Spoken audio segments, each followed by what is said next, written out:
right here. This meeting is being recorded. All right, We Move Podcast, episode 14. Ladies and gentlemen, I have a special guest. We've been meaning to have him on the pod for a minute. A brother of mine, Ian, Jaden, John, brother of the pod, a brother just, in all aspects of life, a great friend, a great person, a great athlete. We got Paul Gervase on here, a terrific journey. Been all over the world, in the Mets organization right now, pitching for them. Paul, go ahead and say what's up to the people, man. Hey, what's up, people? I've been watching these guys start this podcast from, it's been a while now. What is this, like 14th, 15th episode? Yeah, 14th episode. 14th episode. I listen to it every time. It's great content. It's honestly an honor for me to be on this. Yeah, well, sure. 100%, man. It's an honor to have you on, man. Not only, like kind of I said, you're fantastic. You've been a fantastic friend to us. You grew up with Ian. You guys are both grew up in Harnett County playing baseball together. Kind of your journey, a little bit for those who don't know Paul's journey, started off, Harnett County baseball player. You always had the faith, right? Always had the faith. It's a smaller area, right? Right. I'll kind of let you kind of take off on your journey a little bit. I know it was a couple of JUCOs, Division III. Then you went to LSU. For those that don't know, probably one of, if not the most prestigious baseball program in the country at SEC. You have the year you have there. You play with, fantastic players. You have a fantastic year yourself. You guys had a solid run. You guys ran into, a tough Southern Miss team. But then just first off, on every pod, man, I like to just ask, man, like what motivates you, man? Because I know a little bit of your journey. Those that don't know your journey will know it like after this podcast. But I mean, you came from Harnett County. I know Ian. I've known Ian for a while. I met Ian through you. You guys come from a smaller county. It's hard to get his recognition. And you guys both in, different walks of life have made it to very, very high levels and are still ascending. So what's kind of your motivation behind that?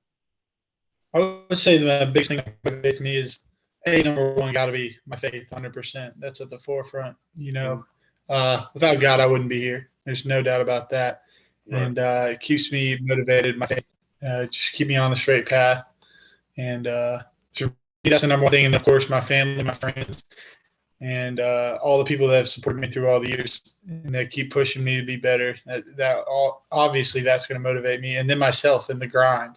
And I love the chase, and I'm trying to get to the highest level possible so I can achieve all my dreams and hopefully be able to give back once I can. Yeah. No, 100%. Yeah. What'd you say? Yeah. What was that? Yeah, I said I'll get right into it if you want. Yeah, no, for sure. If you want to just go ahead and kind of just talk a little bit about like kind of your journey, and I have a few questions like as we go through. Right. Yeah, just shoot them. Yeah, I started out Fuquay, just a kid, Fuquay Arena, North Carolina, man. I was 5-6 years old, watching playoff baseball with my dad, he's from Detroit, Michigan, so he's a Tigers fan. I'm watching the game, and Maglio Ordonez hits a walk-off home run, 2006 ALCS. My dad's going crazy. I'm like, what is this? What is this? Like freaking out. And I just fell in love with the game, man. And so I started watching, started playing. Me and my brother Will, which we just grew up playing the game together. Loved it. But I was never really the best player. I was always like kind of more of a role player on every team I played on growing up. I got to high school. It was actually my 8th grade year. Ian was in 9th grade. He was a freshman at the high school, and I was in middle school. And my teammates went over to watch a high school game, and Ian was like, yo, Paul, like, come sit with me. I was like, all right. And then we just became friends right there. We were just chopping it up. And then just all through high school, man, I was 2 years JV, nothing crazy, average role player. Junior year, didn't play much on varsity. Senior year, got a good amount of PT, but wasn't doing anything crazy. Starting like 83, 85, like pretty stock righty. And I was like, oh, I guess this is it. I don't have any offers. I don't got any place that wants me to come play. And small Division III school, Pfeiffer University, reached out to me. They're like, "Hey, we want to offer you a spot because there's no scholarships in Division III." And I was like, I had to talk to my family about it. Obviously, it's really expensive to go to private school, and they supported me that back.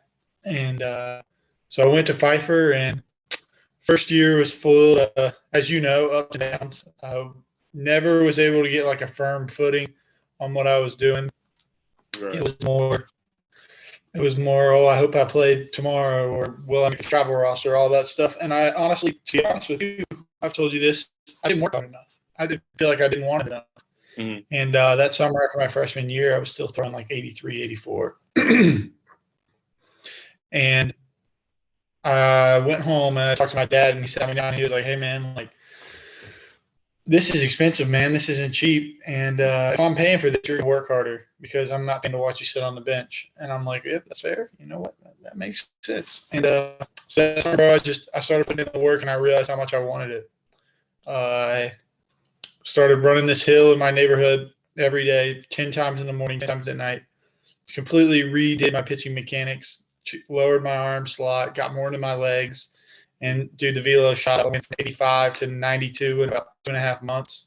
Mm-hmm. It was crazy. I went back to Pfeiffer, and we had our pro ball scout day that they always have. And I wasn't even draft eligible. I was a sophomore.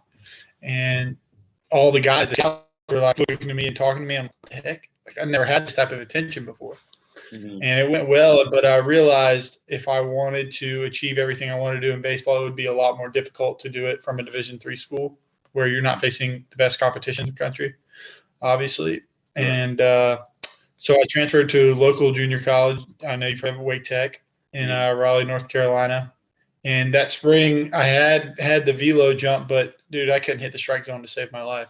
Right. I was all over the place. I think I like 10 walk, 6 hit batters, like 8 innings. Just couldn't hit the zone at all, man. And it was for me, it was back to the drawing board. That was my last show was sophomore year, so you can't play JUCO after your sophomore year. And then COVID hit, and COVID was terrible. Like COVID didn't help a lot of people. It was a terrible thing that happened, but COVID saved my baseball career, honestly, because COVID gave me an extra year of junior college eligibility. So that offseason, I was like, stop thinking about how hard you're throwing. Like, you throw the ball hard. We gotta land breaking balls. We gotta spot fastballs down and away. And that's what I worked on the whole offseason. And I knew the velo would come if I kept throwing. Mm-hmm. And so that winter, I had to go back to Wake Tech again in the spring. And my coach tells me he's not sure if we're going to have a program, like we're going to be able to play with the funding. And I was like, "Coach, respectfully, I'll play for you, but I can't take that chance on my career." Mm-hmm. So I transferred to Pitt CC in Greenville. So that's where I was with y'all pretty much like every day. Yeah. We were hanging out. I think my closest up in Greenville when I was up there. And it was kind of like a fairy tale kind of season. I came in like my first appearance. I didn't know how hard I was throwing. Like, it was down like 13-8 in the 9th inning. Come in, punch the side, get back in the dugout, and they're like, "Paul, you were 95, 97, throwing it by everybody else." What? Like, freaking out. And then for the season, I took off from there.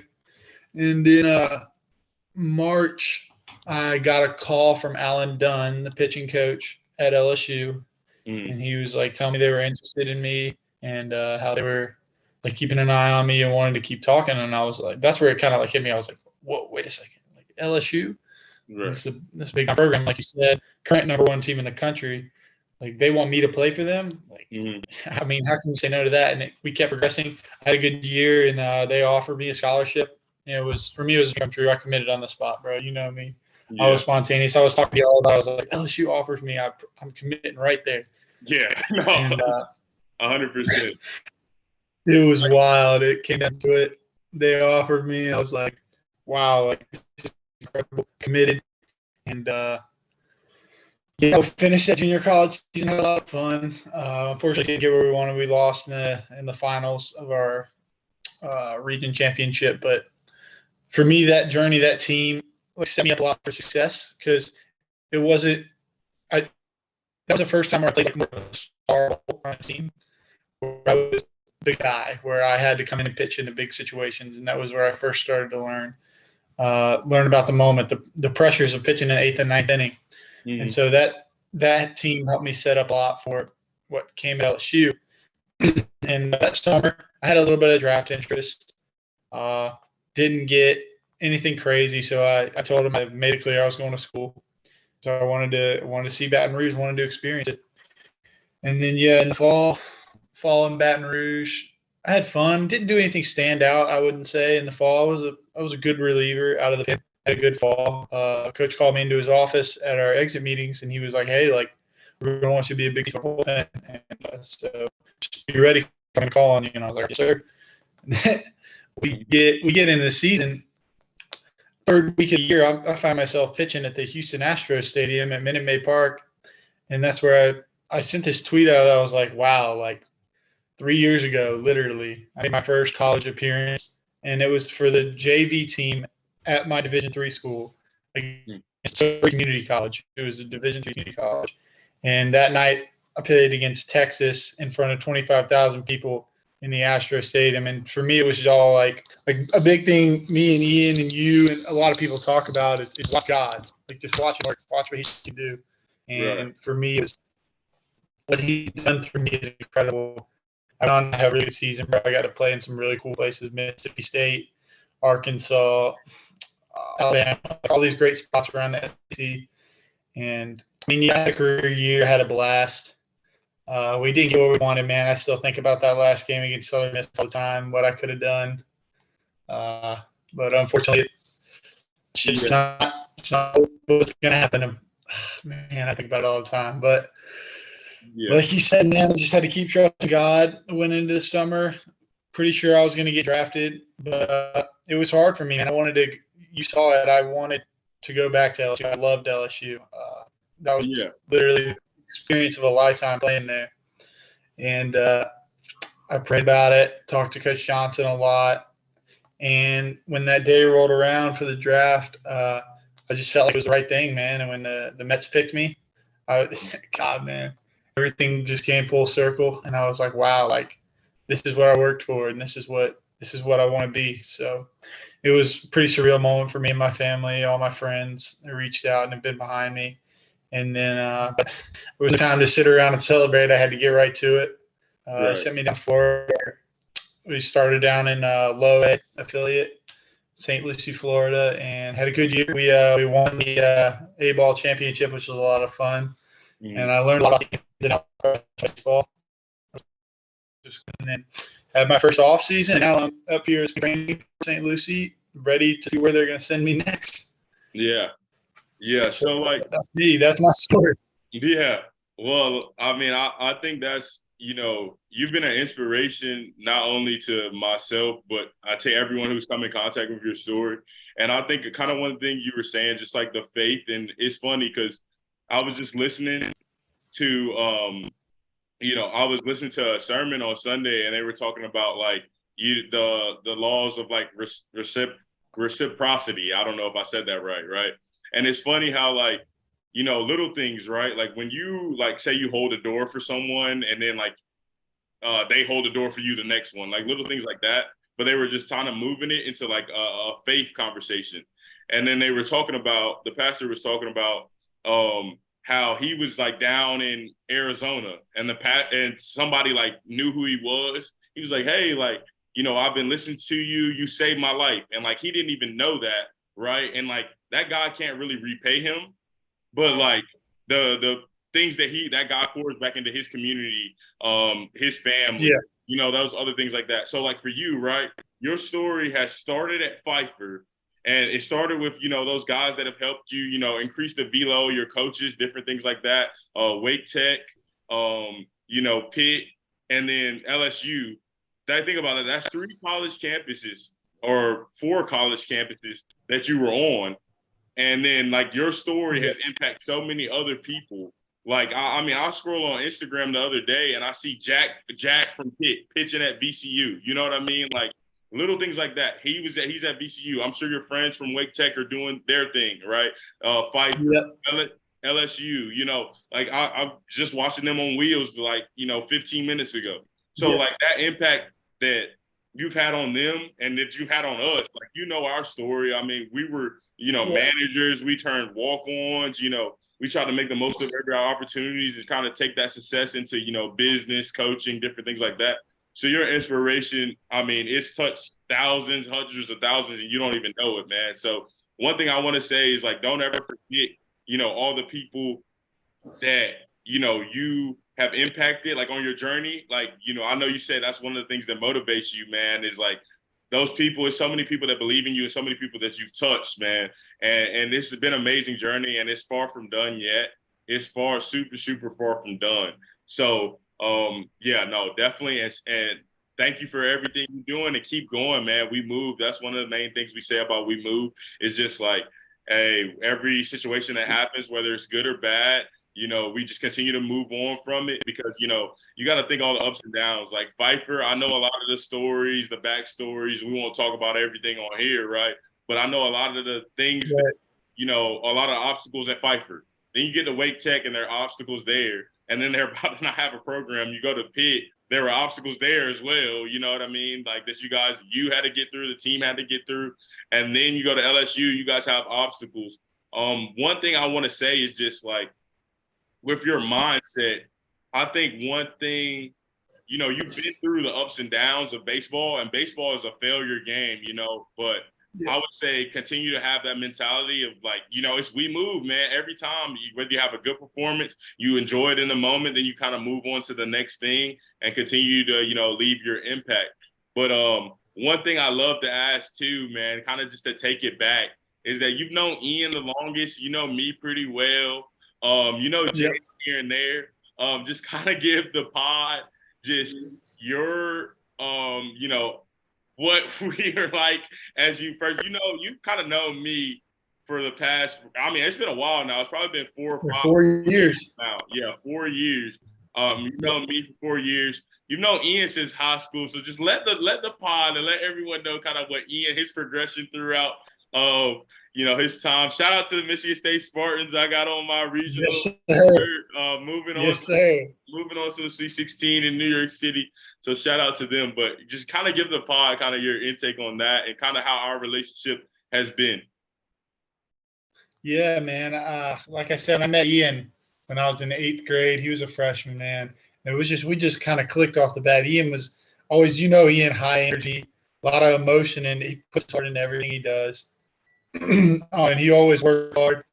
And but he played baseball and basketball in high school. He always said this, like he loved baseball more, but he knew better basketball. So he felt like that was his path, that God's plan for him. And we would always talk about it in summers. Like he's like, I'm gonna find my way somehow. I'm gonna be in the NBA, or I'm gonna be at a D1 school, and I'm gonna do great things. I was like, yeah, you are. He's always had that motivation to, like you said, to move on and get better at everything he does. So I think the main thing I've noticed is Ian's always been. He hasn't been the same person, I would say, but he's always had the same energies. Like, you know what I'm saying? He's always been the guy. He's like motivated to get after it, whatever he's pursuing, whatever he's going to pursue it to the best of his ability. And when he went to ECU, I remember I visited him, and I met you, I met John, I met Jaden, all y'all. Mm-hmm. We were playing like pickup basketball at the ECU courts and having a blast. That was so much fun. And I just remember we hung out on the weekends. Mm-hmm. I don't know if to speak on that too much, but we had great times every time I was in Greenville. And I mean, just the way it is with you guys is like, you don't have to walk in there to be somebody special, because everybody in that group and y'all's group like a different walk of life, right? You guys all came from. You got John came from Greenville, grew up playing basketball there. Jaden was I don't know if he was that highly sought after in high school and turned into American Conference Player of the Year. He was doing incredible things at Virginia. I really enjoyed watching him this year and talk to him. And then you and Ian, y'all's story coming from, y'all were literally managers, and then I got to go watch you guys play together. Yeah. Sort of had the absolute time of your life out there, and I'm like, wow, like this is what these guys work for. And now you can see it in fruition now in your professional lives with what you're doing in Columbus, and then with Ian, obviously working at Michigan State, bro. He's working under Tom Izzo, the GOAT. Yeah. Who was learning amazing things up there. for me, just you guys, it's always been, you guys have always supported me. You've always you've always motivated me to be where I'm at. And I'll always be grateful for the impact you guys had on my life and will continue to that, because this relationship is far from over, that for sure. No, 100%, man. And I think one thing, like, you know, for us, like, I remember Ian's always told me the stories, man. Like, when you guys were growing up, like, no matter what anybody said, like, you always believed, like, you could do it. Like, and you always had that, like, Yeah. especially, like, in college, you always had a grind, like, hey, I'm going to be, you know, a professional pitcher. I'm going to make it to, you know, the levels that I want to make it to. And, like, one thing, like I said on my first year on campus at ECU, when I was a manager, like I literally said, and it wasn't like it's what you. Some people could call it cocky, some people could call it whatever, but I also believe when you put in that work that you know you put in, and then you have a solid foundation, you have a faith-centered foundation. You put in the work, and you have to believe in yourself, you know, because if nobody else does, then I believe in myself. And I think one thing, like hearing those stories about you, I'll always be, you know, a huge fan, you know, a huge Paul Gervase fan, whatever team you're on, whether you were at, when you were at LSU, like I think I got my LSU shirt, you know, hanging up in the closet. Like, you know, we were supporting y'all like 100% all the way. When you were at Pitt, we came to the games when we were at Pitt, you know, your summer ball games, fall ball games, like any way that I could support, you know, we're always going to support you. And I appreciate you, you know, always having, you know, that, you know, faith and work ethic and belief in yourself, because you have to. And I don't think if anybody else, you know, doesn't have believe, you have to, you know, and we'll always believe in you. So, you know, never think that you're alone, because you'll always have our support from all the guys, especially. And it was the same thing from you. Just you know, whenever I met you, it kind of clicked instantly. Like, you know what I mean? Like, it was just, you know, it was easy. You know, we kind of have, you know, similar mindsets, come from similar backgrounds. And, you know, you welcomed me in. I appreciate you and your family. I saw your dad and your sister at the game on Sunday, man. That was awesome. Yeah. You know, your family, your mother, your brother, everyone's, you know, both of your brothers, you know, welcome me in. You guys welcome me to Harnett County. Yeah. I still playing pickup. Yeah. So we'll still never forget. Paul swears to this day that he dunked on me at ECU in that pickup day. I appreciate you not leaving it out. I don't think we'll have to ask anybody who was there that you know. I think it was a blow by. It was a blow by, but he's added me to his bodies. But one thing I just wanted to ask too is just like, when did you like kind of start to see that change of like, okay, man, I can really do this? Was it at Pitt when you blew it by guys when you were coming in, or was it like at LSU? Like, what was it like? For me, I think it started like when I started realizing I could play like high level college or professional baseball. It was at Pitt about mid-season. It was after I remember I hung out with you and Ian that night after I struck out the side against Lewisburg. Mm-hmm. And I had a call for a professional scout, and I was like, what the heck? Like, I never talked to a professional scout in my life. Right. And they're like, hey man, like, stay by the phone. They sent me these like draft questionnaires, all that stuff. I was like, whoa, like, this is kind of like, this is real. Like, mm-hmm. I got a real shot. And then I started getting calls from other universities around the country. Oregon State, they were my number 2 school. They called me. They offered me a scholarship. I talked briefly to who was it? I talked to Old Dominion, Georgia Tech, a bunch of other schools. But the crazy thing I was talking to you about is I didn't have a single Division I phone call offer, anything from a school in North Carolina. I ended up signing to LSU, and people are like, why didn't you go to ECU? Why didn't you go to State Carolina? And I'm like, well, they never called me. Yeah. And but I was blessed, dude. I mean, shoot, LSU is what they call themselves the powerhouse of college baseball. 6 national titles. They sell out every home game. I'm blessed. And then LSU playing with these great players like Jacob Berry, Dylan Cruz, Ty Floyd, like all these guys that are going to be first, second round draft picks. And competing with them, I can get these hitters out. And I'm like, wow, I knew I could. And once I started having a good year, I was like, yeah, I can compete at the professional level. And it just kind of clicked for me, and it was a dream come true, but we're not done yet. Yeah, definitely not done yet for sure. What was so like at LSU, was there like a culture shock? Like what was your like welcome to like LSU moment? Did you have one at all? Yeah, for sure. I've been in Greenville, so that was what I thought like was the college like town experience, dude. Mm, And no disrespect to Greenville, but Baton Rouge is on another level. yeah, I went to the biggest my welcome to LSU moment was the first football game. We were like having a good time, hanging out with a couple of the other sports teams, getting in the stadium, bro. We're playing in like Central Michigan or something, and mm, I was around. There's 105,000 people at the stadium for a football game. Team runs out, you just hear the roar of the crowd, and you're like, whoa. Like for me, I was like, oh my god, this is power conference athletics right here.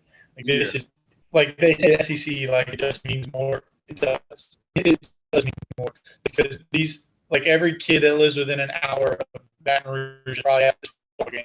And their parents, their families, they all for every sports team, baseball, basketball, football, gymnastics, soccer, every sport, literally. And dude, I was at that football game. I was sitting with my buddies. I'm on like the fourth row in the 20-yard line. I'm like, whoa, like this is LSU, and that's where it really hit me more than anything else. And wow, Baton Rouge, man, that's a crazy place. yeah. No, I'm pissed, man. I'm pissed I didn't get to make it down there. It was my first, I think if anybody's listened to the podcast, they know that I've been working at Amazon these crazy hours and crazy days, and I just never got the chance to make it down to Baton Rouge. But I'm gonna plan. Let's plan a weekend after the season, after you guys Oh crush yeah, the year, to go down there, okay, go back as alumni, because I mean it was an electric town, man. From everything I've seen, everything I've heard, it's electric. I've been to Tennessee on an SEC game day, and like you said, man, yeah, it's different, man. It's different. It's a full so game day different. experience. The everything about it is different. The pregame, the postgame, the during the game, the atmosphere just hits different. I mean, up here in Columbus, we got Ohio State, so that's a pretty electric game day. But Yeah, I, I a definitely I good definitely comparison. have to go down to Death Valley. I definitely have to go down to Death Valley and see everything that it's about, man. Was it so like when you went to LSU, and because for people that don't know, Pitt is a pretty solid junior college program, and you guys Yeah, have some really good players. Was there any type of shift in like your some fall and winter workouts, or the see obviously the competition was different, but yeah. was there any type of shift at all, or did you kind of adapt to it? Were you like already kind of built for the grind and kind of just adapted and adjusted it into it? Yeah. So they had just got a new coach at LSU, so they got the new coach right as I was coming in. So it was his first year too. So for me, that was my fourth school in 4 years. Like this was my fourth head coach. Like for me, it was easy to roll in, new coach, all that stuff. And but the first fall workouts, we got to get up at 5, be there at 5:45 for our first lift, and they got us doing all these crazy workouts, running, tanks, like all the typical college workouts. And I get done, I'm worn out. I'm like, oh, yeah, like you said, this is different. This is Yeah. not the same as it was at junior college. Like No. they got thousands of people that donate honestly $1 million into this program because they want to see us win a national championship. And that was when I was like, okay, yeah, this is junior college. This isn't Division III baseball. Like this is as close as it's going to get to professional baseball without being it. And, I was able to roll into it pretty well. I was used to the change, obviously, with all the different schools I've been to. And I developed a good relationship with the pitching coach and head coach. And, that's why I think, honestly, getting through the fall and all the work like baseball, the fall is like a grind. It's where you're working out all the time, you're playing, you're practicing every day, stuff like that. Let's be repetitive and maybe kind of old to where you get to the spring and you're like, okay, like I'm ready to face another team. Like I'm tired of facing Dylan Cruz, Jacob Berry, Kay Doty, every single day. 3 guys getting drafted in the top 4 rounds. And I'm like, geez. We get to the season, bro. That's what prepares you. You get to the season, you're facing Arkansas, you're facing Mississippi State, you're facing Ole Miss. You're like, well, these guys got some guys that can hit too. And if I didn't face those guys in the fall, then maybe I wouldn't be ready for this moment. So everything we did in the fall was just prep and I think ready for the season. Yeah, no, 100%. I think that definitely that helps you, get adjusted and get ready for anything. I don't think there's any better way to prepare professionally.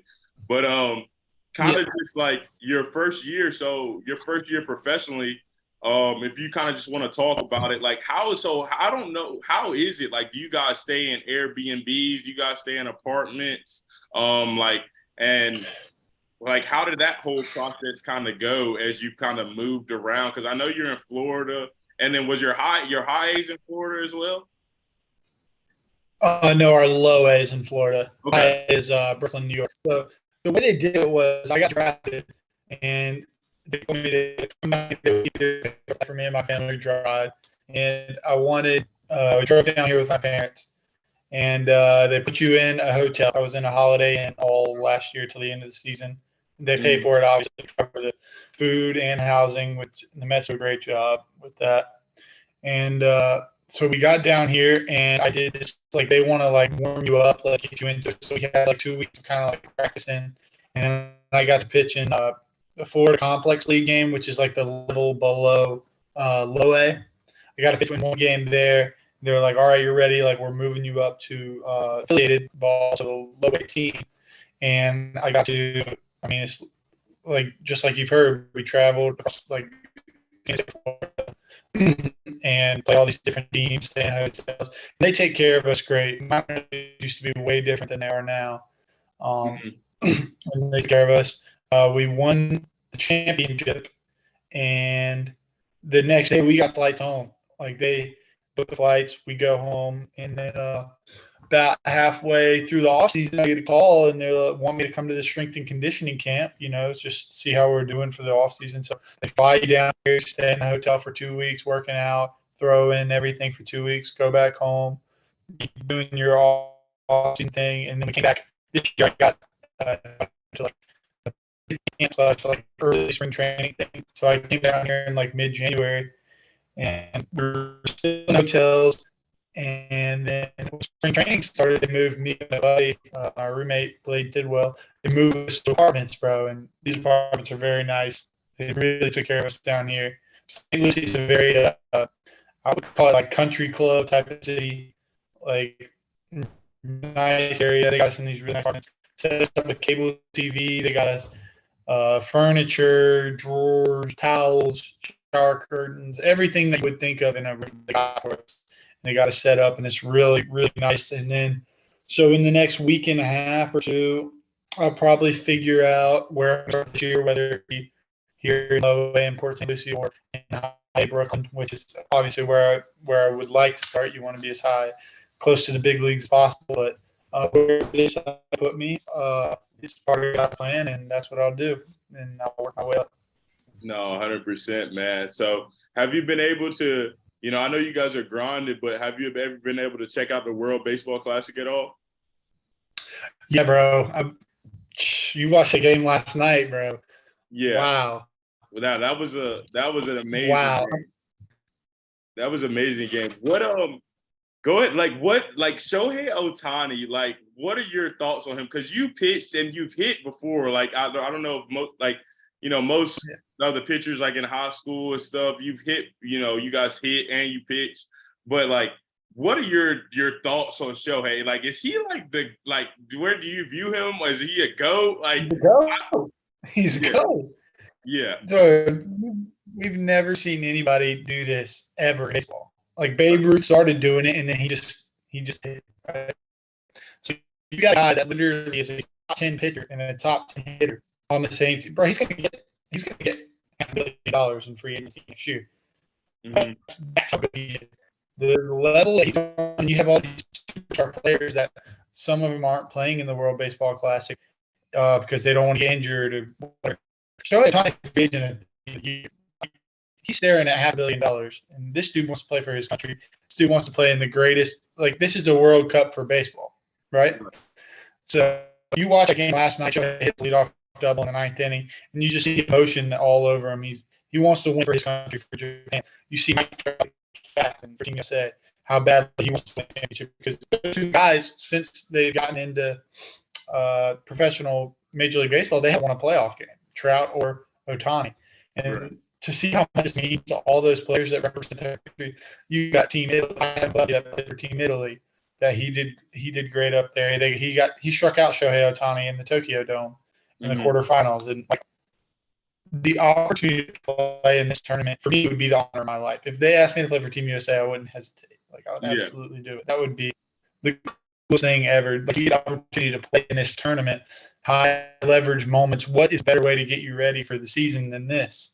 Yeah. And then to see what Shohei Ohtani's doing, it's every March, and he's already throwing 100, throwing 101 past dudes, and then hitting balls off the roof. And I mean, bro, we got a matchup tonight, don't we? Sheesh. Yeah. Got Japan and USA for the gold, the title. Bro, I can't wait to watch that. I know you'll be tuned in. Oh yeah, no, 100%. It's crazy. Yeah, I tune in. I'm gonna be tuned in. I fly down. I'll actually be down in Orlando with our buddy Jay Kelly. And we're going, like, as soon as we land, we're going to run straight to like a bar or a restaurant or something to watch the game. Yeah. Man, I can't wait. Is Shohei pitching tonight? Is he gonna pitch? Do you know? They said he can be available out of the bullpen, but I don't think the Angels want him to pitch in this game as well. But it's going to be, I'm not really sure how to pronounce the Japanese pitcher's name, but it's going to be one of their guys against Merrill Kelly for Team who, like, he's not a big name, like, for Team USA. He's not like a guy, Marcus Stroman kind of blew up in this role last year when, was it 6 years ago when the U.S. won it, and he started that championship game, went 6 no-hit innings, shoved. This guy's got an opportunity to make a name for himself. Game, you're going against Japan. Like, what are you made of? Let's go. You're in the fire. Yeah. And it's going to be really cool to watch. Yeah, no, for sure. I mean, you answered the question I was going to ask. I was going to ask if you got the opportunity to play in the World Baseball Classic, would you? And I figured I knew the answer. I feel the same way, man. Like, they have the pitch count. Like, obviously, I like, but for me, like, I would be like, if I'm in the NBA or something, I'm playing in the Olympics, like the World Basketball Championships, the FIFA, everything. Just like every time, just one, because I love the game. I know you love the game. And then two, like, just the honor, like, that's as high of an honor as it gets. I mean, you grow up, you watch the Olympics, you see Kobe, you see LeBron, like, winning the gold for the USA. I mean, that's like the ideal situation. I'm right 100% with you. It also ties me kind of into our next point, man. Obviously, man, you're in the Mets organization. You come out the bullpen, a reliever, closer role, man. Obviously, the Puerto Rico game versus Venezuela, it was an amazing game. Amazing game. Or no, it was the Dominican, yeah. It was an amazing game. Yeah. And just obviously, like, thoughts and prayers are with Edwin Diaz, Obviously, amazing pitcher, just got the huge bag, man. Just kind of just have you gotten a chance? Do you guys like cross paths with any of the big leaguers, or they kind of in their own situation? No, don't really cross paths with them much. Like, you'll see them sometimes in passing, but it's not like you're like doing drills and stuff with them every day. So we have our complex, and then maybe complex guys like Verlander, Scherzer, Edwin Diaz, like all those guys are over there. But I think people that look at that injury and say that the World Baseball Classic is a problem, I think they're just haters, to be honest. Like this, he didn't get hurt pitching. He got hurt. His brother's on the team. They represent their country, and they're fired up. They just beat him. It was like a heavy favorite going into this tournament, and it's unfortunate. He hurt his knee. He's the people are saying he's done for the consistent. He's gonna try to come back, but it's a crappy situation. But you look at it and you're like, if you asked him if it was, I guarantee you he would say yes.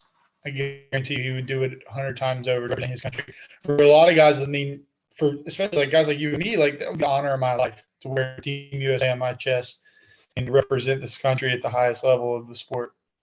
And yeah, our prayers with Edwin Diaz. We wish him a speedy recovery, and we need to hear the trumpets. We need to hear him soon. So we're hoping he gets better. No, 100%, man. We gotta hear the trumpets soon, man. We gotta hear the trumpets.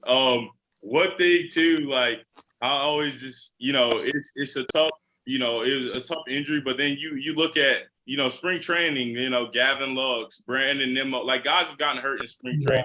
So like it's a part of the game, unfortunately. Our thoughts and prayers are with those guys. They have fantastic work ethic. I'm sure they'll, bounce back and be the same, but it's tough, but it can happen anywhere, and I agree. At any time.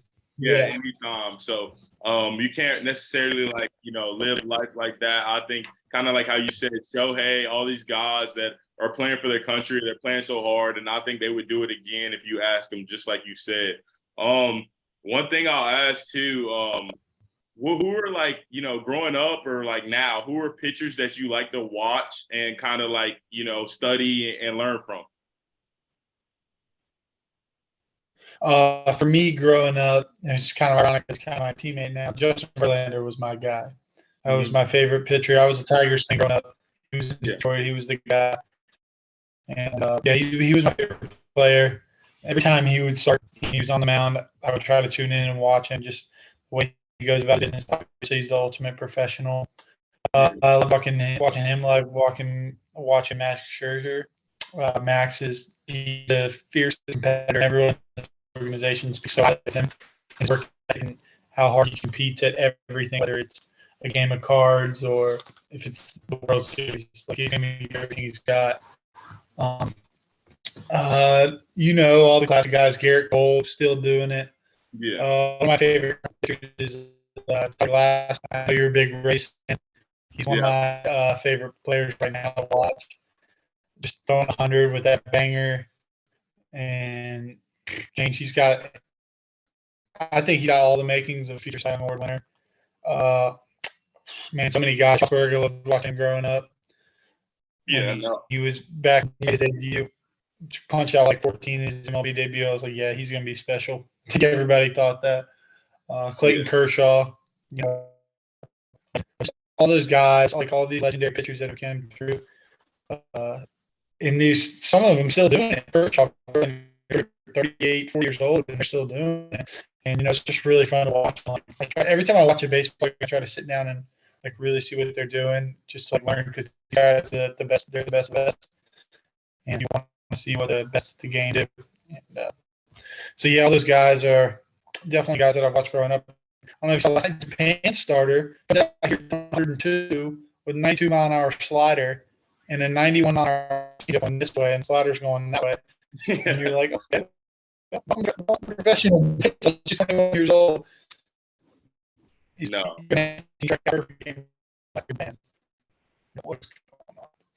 No, I heard those guys are all nasty. I mean, it's so hard. Like, man, when I watch guys pitch and stuff, man, it's just like these guys are so good. Like, I don't know how hitters touch these guys at all. Like, I don't think you give me 100. Right. What do you say?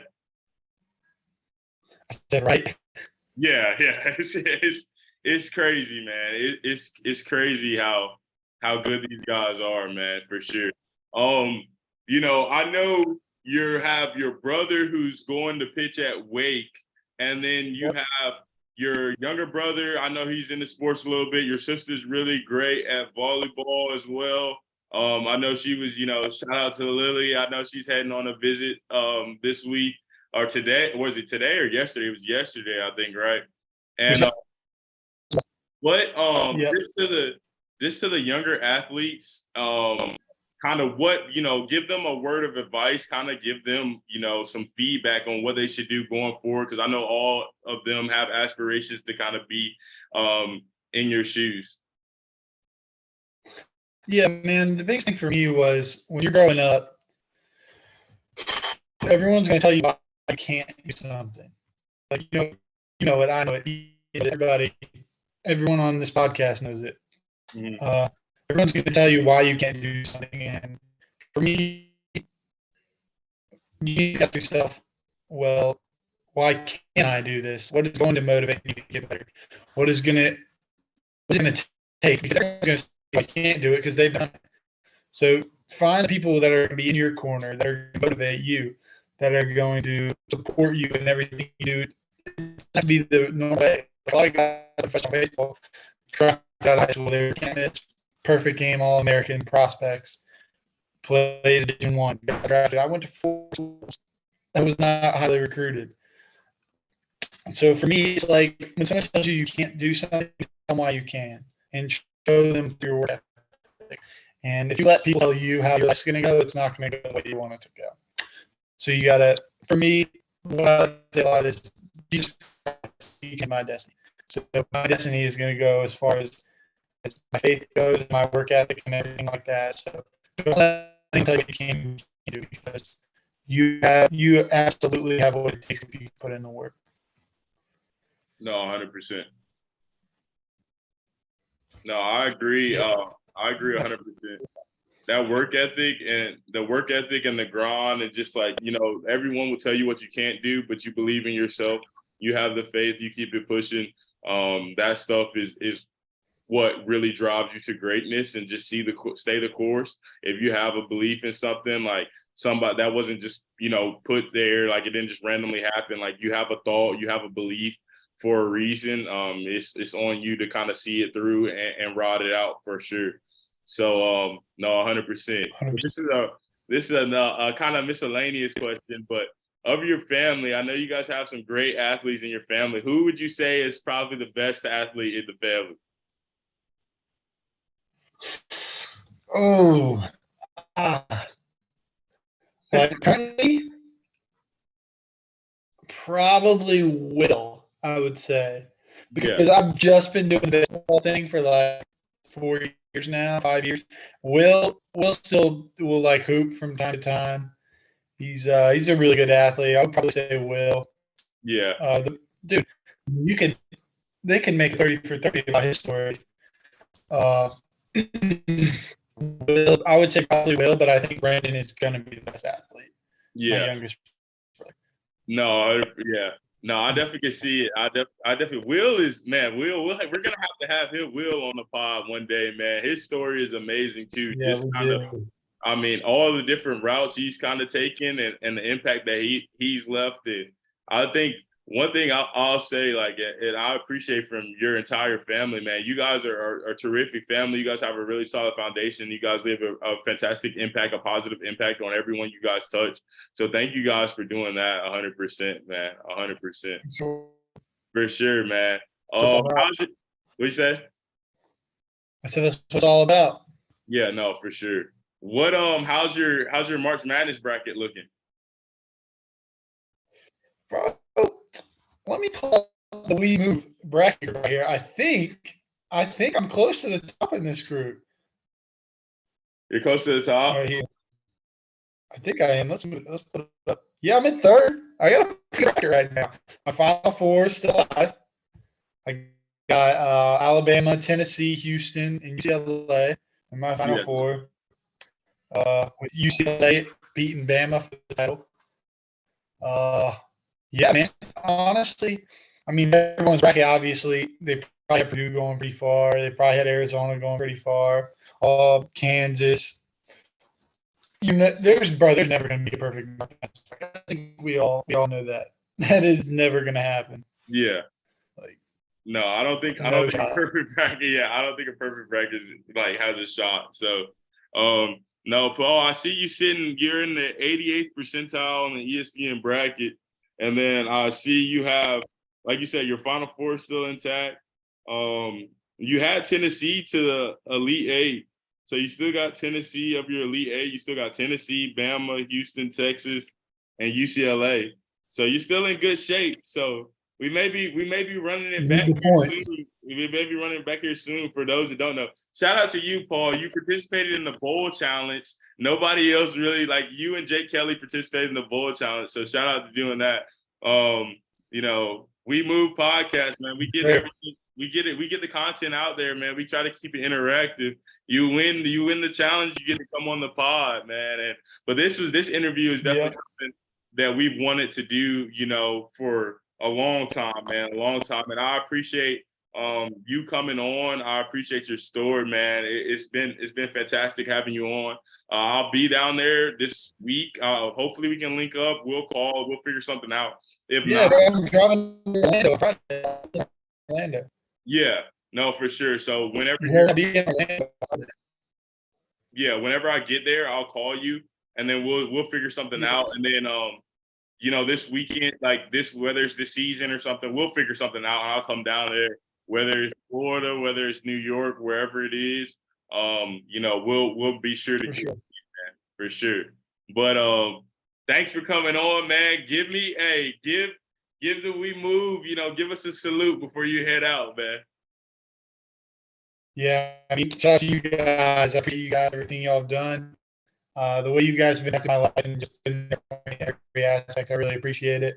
And this podcast, and it's just more great things you guys keep doing, man. I'm proud of y'all. I'm proud to call you my friends, and I appreciate all of y'all have given my family throughout the years. Oh, yeah, no, we appreciate you, man. And much love to your family, brother. I love you, man. You're seriously a friend of mine forever, and I'll always support you, man. We move, man. Paul Gervase, episode 14, man. We move. Having you on, brother. Yes, I'll give you a call when I get up. Appreciate you out here. All right, sounds good, brother. I'll catch you later. All right, man. We'll talk. All right. All right.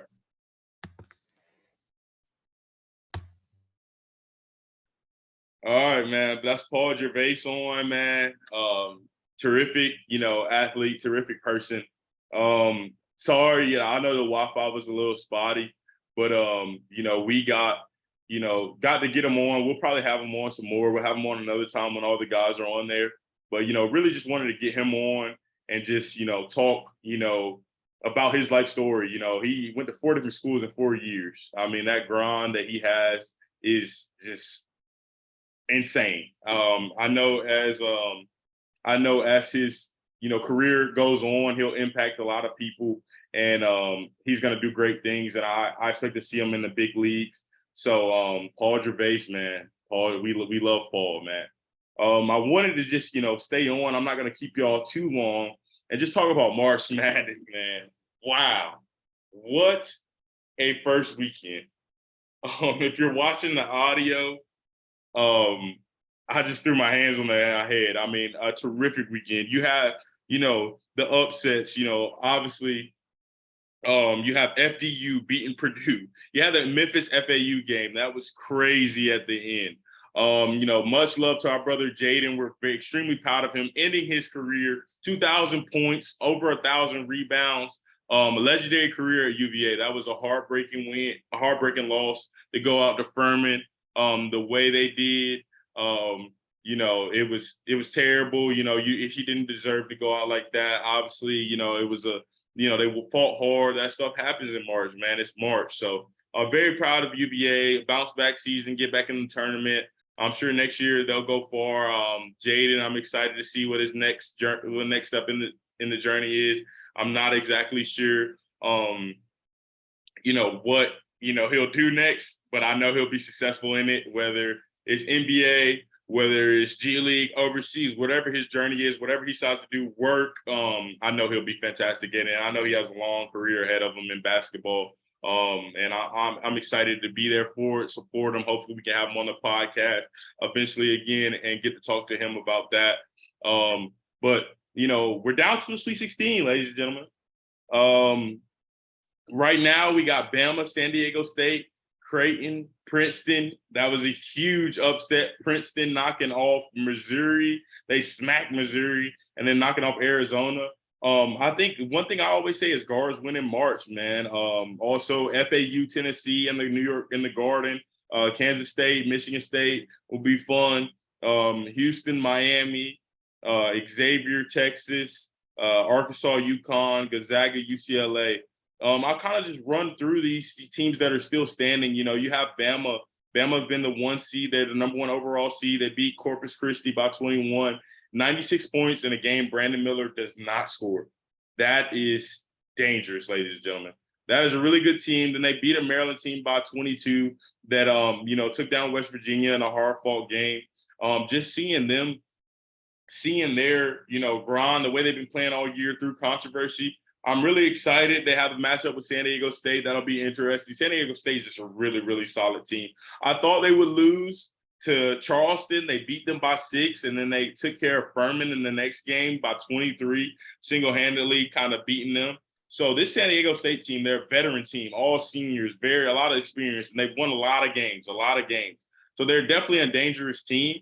I'm excited to see that matchup with Bama.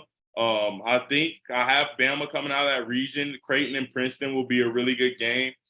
Princeton they're not a normal Ivy League school. If you give them wide open shot, they're going to take it. They're not milking the clock a ton. They have some really good guards. Their guard play has been terrific, as we say, guards win in March. That should be the mantra of this whole podcast is takes. But I think Creighton, man, they just have the big guy.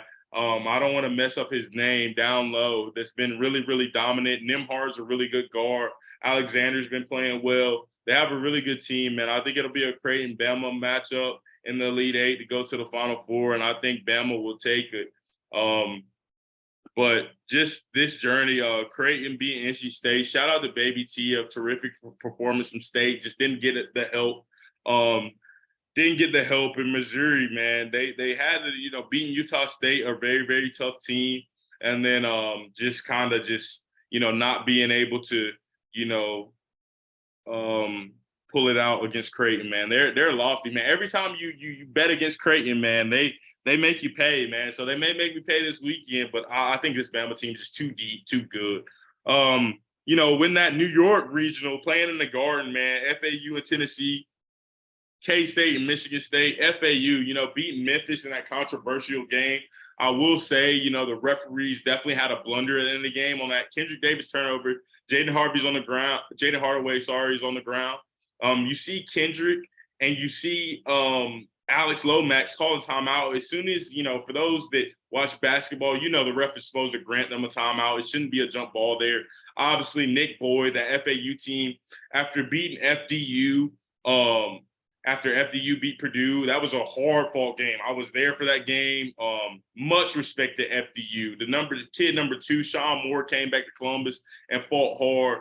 They had a terrific run. Tobin, their coach Tobin, about to get the Iona job. You see what happens in March, man. You win in March, you come on people's radars, man. But shout out to FDU. I saw, a great, post by John Rothstein. Don't cry because it happened, cry because of the run you guys went on. You guys beat a Purdue team. I thought Purdue wouldn't make it through the weekend. I thought they lose to Memphis. But just with the pressure you guys put on them, I thought Purdue's guards, Lawyer and Smith, hopefully they learn from this. Freshmen, man, they just got thrown into that fire. FDU heated them up and they beat them, man. They kind of, Edey had a solid game. They probably could have went to Edey more. But, that was a terrific run by FDU. But FAU, man, we saw that hard up close, man. Boyd, number 1, I'm blanking on the kid's name, with 23 and 12 last night. A fantastic game from him. Greenlee, number 4, great shooter. So don't sleep on FAU. They got Tennessee. Tennessee won their first 2 games, beat Duke in the round of 32. My thing on Tennessee all year is I think their offense is one of the worst offenses in the country, and it comes and goes. So I would sleep on FAU, ladies and gentlemen. I would not sleep on them. I think my prediction is FAU will pull an upset, man. They're 33-3 now. have terrific guard play. Just some dogs at guards. That whole FDU, I was in the arena. Everybody was cheering for FDU, and FDU, FAU didn't fold. They didn't budge. So those guards, they have a solid big man, Victor down low. I like him. I think they can match up with Tennessee. Tennessee's the bigger team.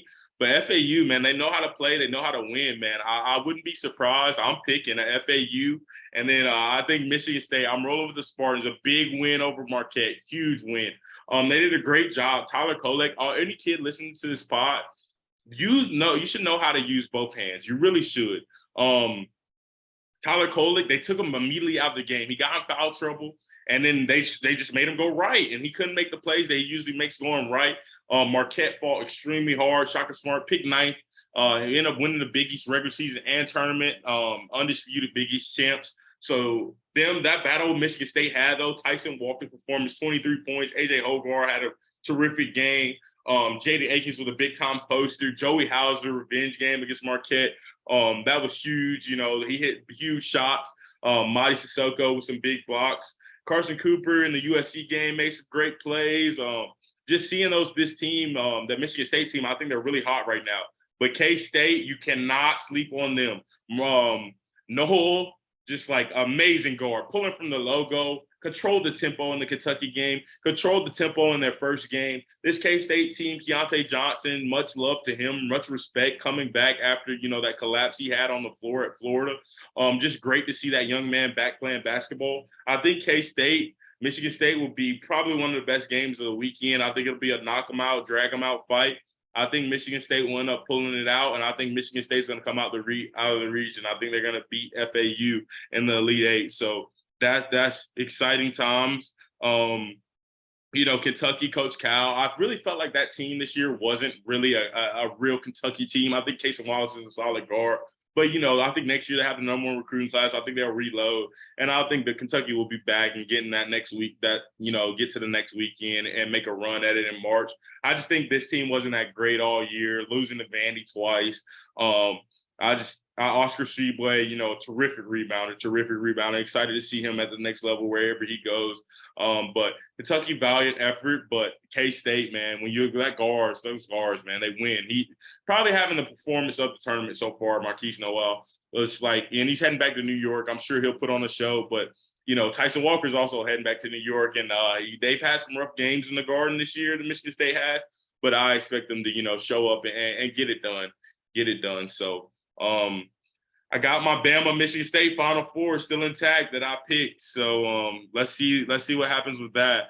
Then you got Houston, Miami, Xavier, Texas, man. Much respect to Northern Kentucky, pushing Houston down to the wire, man. They didn't pull away to the very end. That team, the Norses, man, much respect.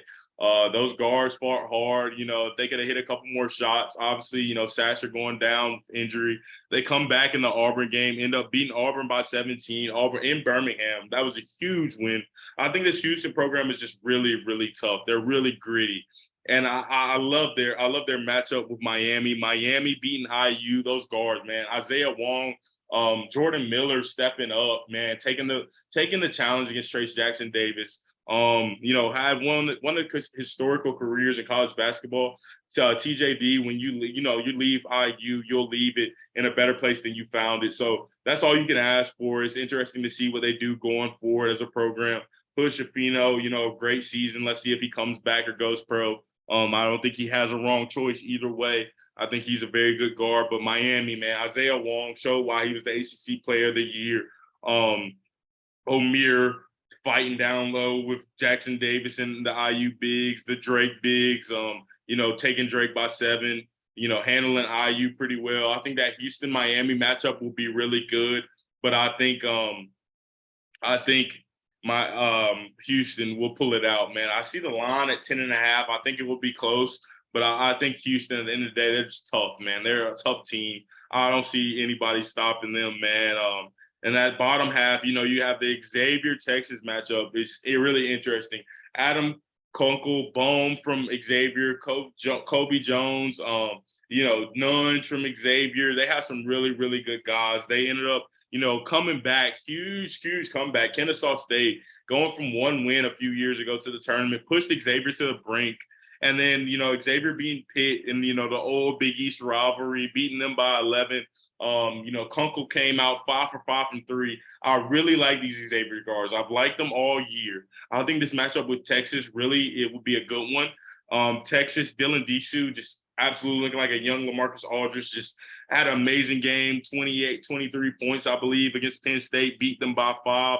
In the first round, they took care of Colgate by 20. I like Texas with Marcus Carr and everyone that they have. My pick is a Xavier Houston matchup. I think Sule Baum hasn't had a good game in the tournament yet, I don't think. And I think he'll finally make that jump. I think he'll finally, show up and show why he's had the year that he's had. The beginning of the year, I was calling for Big East Player of the Year. I think it'll be a Xavier Houston matchup. And I think at the end of the day, I think Houston, as they get healthier and healthier, I think they'll prevail and they'll head home to, Houston for the Final Four. So I'm excited for that matchup. Down low, man, I'm pretty proud of myself. We got Arkansas, UConn, Gonzaga, UCLA. I went 3 for 4 on my bracket. I picked Arkansas, man. I think these guards, man, lottery guards. Like I said, guards win in March, man. Ricky Council for absolutely outstanding, gutsy performance against Kansas, beating Kansas by 1. Him hitting the free throws, I think he was 100% from the line or 90% from the line. That's what makes the difference. Devo Davis, they don't win that game without him taking over against Kansas. I thought Kansas had a very solid year, but I think until they kind of get shored up at their point guard position, I love DeJuan Harris's heart. But for him to just kind of take that next step, he needs to be one of those game-changing impact guards this year. They didn't have Christian Braun this year. I thought that Grady Dick had a really good year. Jalen Wilson was really good.